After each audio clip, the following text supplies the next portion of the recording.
What's up guys, and welcome back to On the Brick with another minifig showcase, where today we are going to be continuing our series with the Bad Batch, and this time I actually have two figures for you. Both of these figures are of course Hunter, but on the left I have the version from bigkidbrix, and on the right I have the knockoff, non-Lego, whatever version you want to call it. If you've been following the last 2 weeks, then you know bigkidbrix has taken parts from these non-Lego versions. And I've also had a few of you just ask me to do a comparison anyway, so here we go. Hunter was the nickname of the Clone Commando Sergeant, who was the commanding officer of Clone Force 99, also known as the Bad Batch of course. As you probably know by now, the Bad Batch were modified clones, and Hunter's mutation gave him enhanced senses, which allowed him to feel electromagnetic signals. This meant while maps of enemy-controlled regions may have been wrong, Hunter rarely was.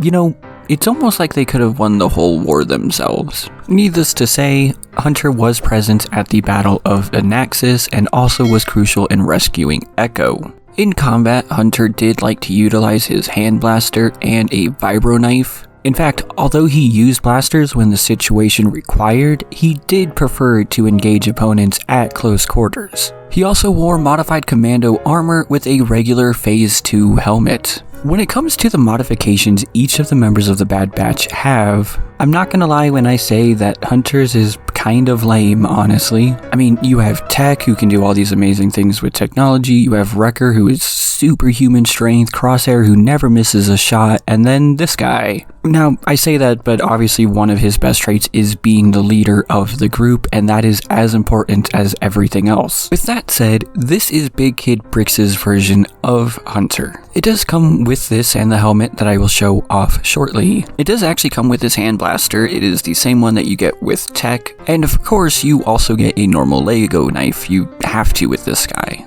Just like the last two figures, the printing on Hunter is extremely basic. There's really not much going on here. The most amount of detail on here are actually like the knee pads here, because they are meant to look a little 3D, and there's also printing on the toes, which is interesting, but the torso is extremely basic.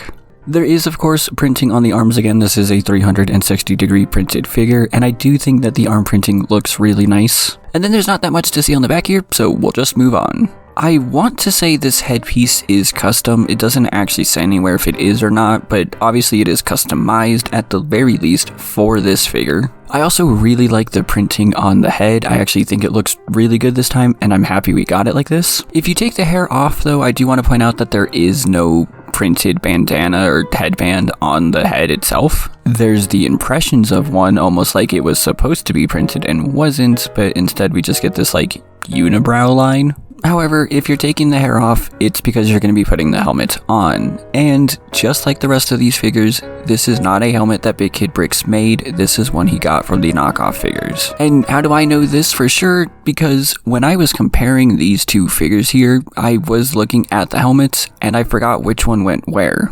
It's entirely possible that I got these two helmets mixed up, but at the end of the day, it doesn't really matter. But as you can see, the one on the right, which is the non-Lego version, has so much more detail to it. I'm just going to be doing a quick comparison here so you can see them side by side, but I will be looking at that figure more closely in a second. But I also want you to keep in mind that the bigkidbrix version costs $37 and the non-Lego version costs like $1. I actually just looked it up, it's $1.09. Oh, and I actually wanted to point out that the backpack used on the BKB version is not a knockoff here. I don't actually know where this one comes from. I'm gonna guess CAC. But yeah, this version is the non-Lego version. It costs $1.09 to get, and it is super detailed. Probably a little too detailed for the likings of some people, but for a lot of people, this will be perfectly fine. Again, especially because you're only spending $1, and that does come with the weapon and the knife as well. It's 360 degree printed, as you could see. There is printing on the arms, there's stuff on the back even, though you're still not looking back there. And if you take the helmet off, you do get a similar print on the head, except this time the headband is there as well. You don't get hair with this guy though, but you're probably just displaying him with the helmet on anyway. And this is why people are okay with non-Lego figures. For $1, this is such a better option. yeah, you are waiting a while for it to come in because it's literally coming from the other side of the world, and there are times where some joints might be too stiff or too loose compared to Lego.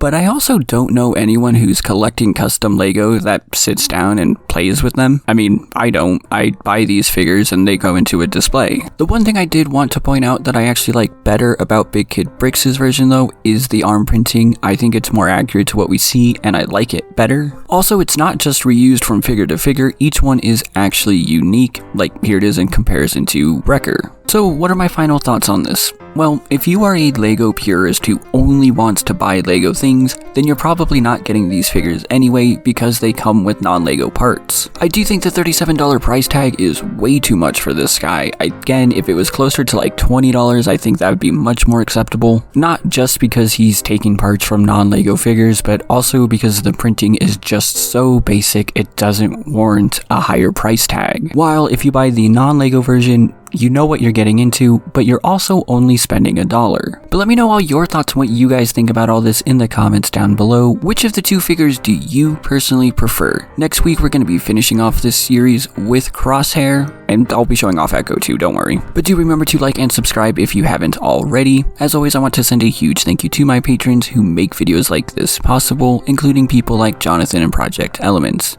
Thank you all so much for watching, and I will see you next time.